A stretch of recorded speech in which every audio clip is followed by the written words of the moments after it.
지적인 여러분 안녕하세요. 봄이TV의 봄이입니다.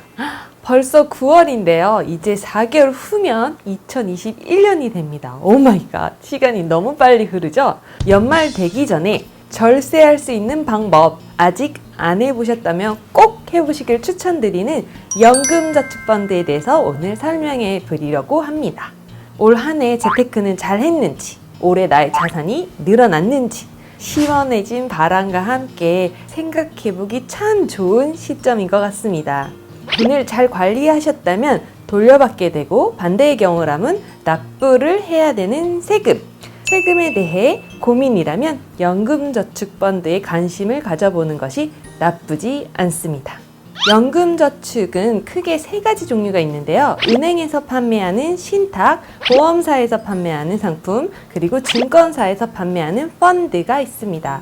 이 세 가지 중에서 본인의 취향에 따라 하나를 택해서 가입하시면 되는데요. 최근에는 주식시장이 좋아서 펀드 쪽으로 변경을 하시는 분들이 많이 늘고 있다고 합니다. 펀드가 어떤 상품인지 낯설다면 제가 만들어둔 영상이 있으니까 위 영상을 확인해 보세요. 사실 신탁과 보험은 추천드리지는 않는데요. 신탁은 수수료가 낮은 장점이 있는 대신에 수익률이 거의 제로에 가깝고요. 보험은 6에서 7%대의 높은 수수료를, 그리고 은행보다는 높다고 하지만 장기적으로 보면 도움이 안 된다는 이야기가 많더라고요. 그래서 저는 연금저축펀드를 선택하게 되었습니다. 연금저축펀드와 연금저축보험의 차이를 알고 싶으시다면 이 표를 참고해 주세요. 먼저 어느 증권사에서 가입을 해야 할지 결정을 해야 합니다.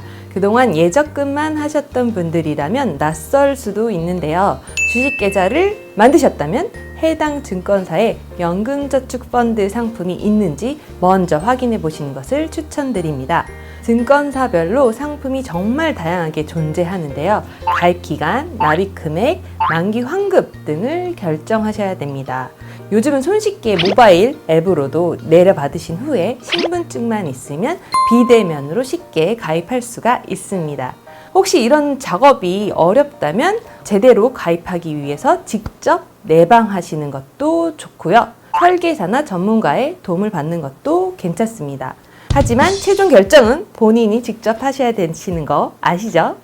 연금저축펀드는 펀드와 비슷한 형태라서 크게 특이점이 없다고 생각할 수도 있는데요. 5가지의 특징을 아주 쉽게 정리를 해보겠습니다.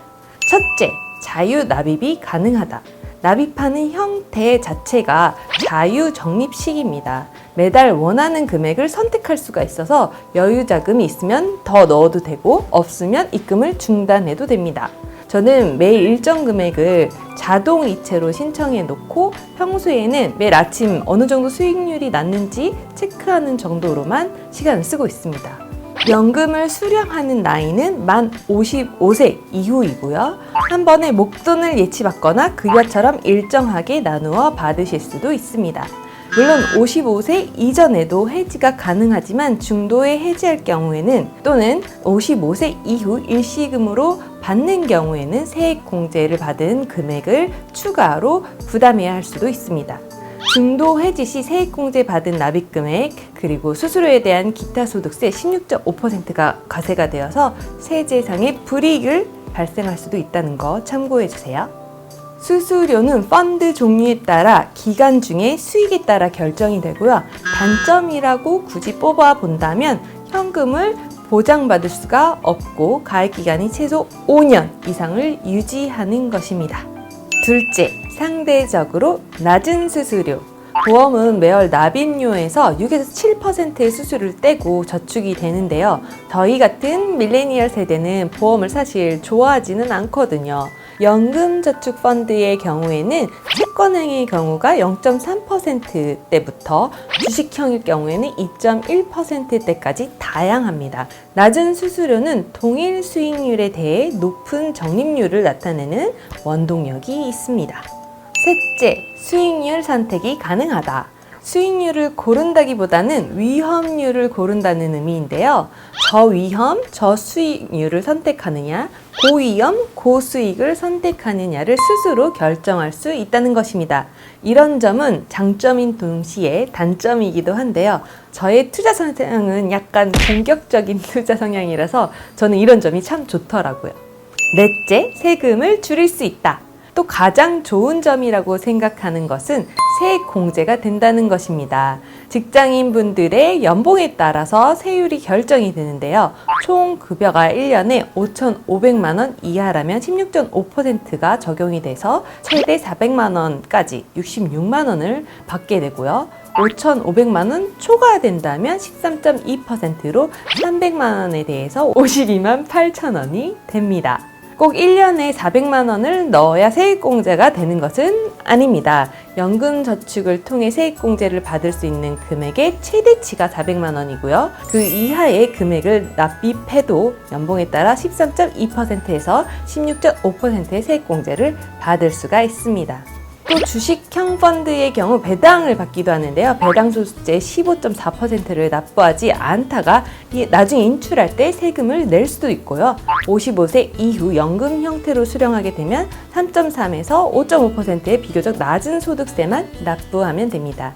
일반 ETF의 장점과 절세 혜택을 동시에 받을 수 있어서 노후 대비에 굉장히 좋지 않을까 생각합니다.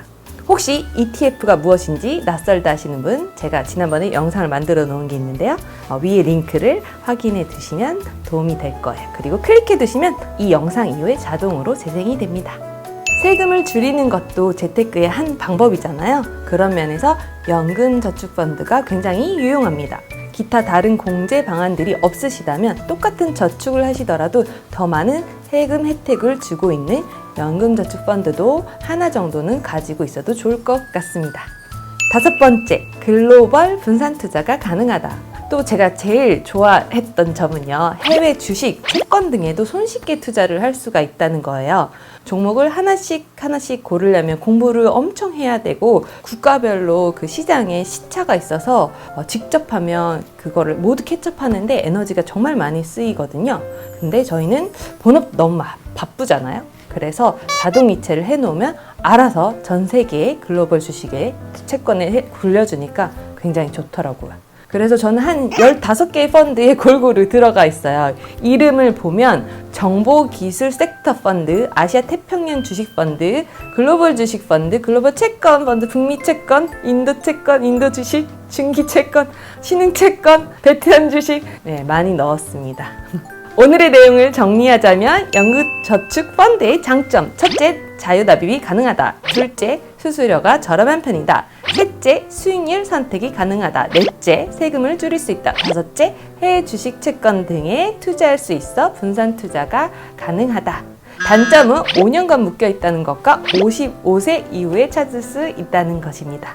오늘의 영상은 여기까지입니다. 도움이 되셨다면 구독과 좋아요, 알림 설정까지 부탁드리고요. 다음에 또 유용한 컨텐츠로 찾아뵙겠습니다. 오늘도 지적이고 행복한 하루 보내세요. 감사합니다. 안녕.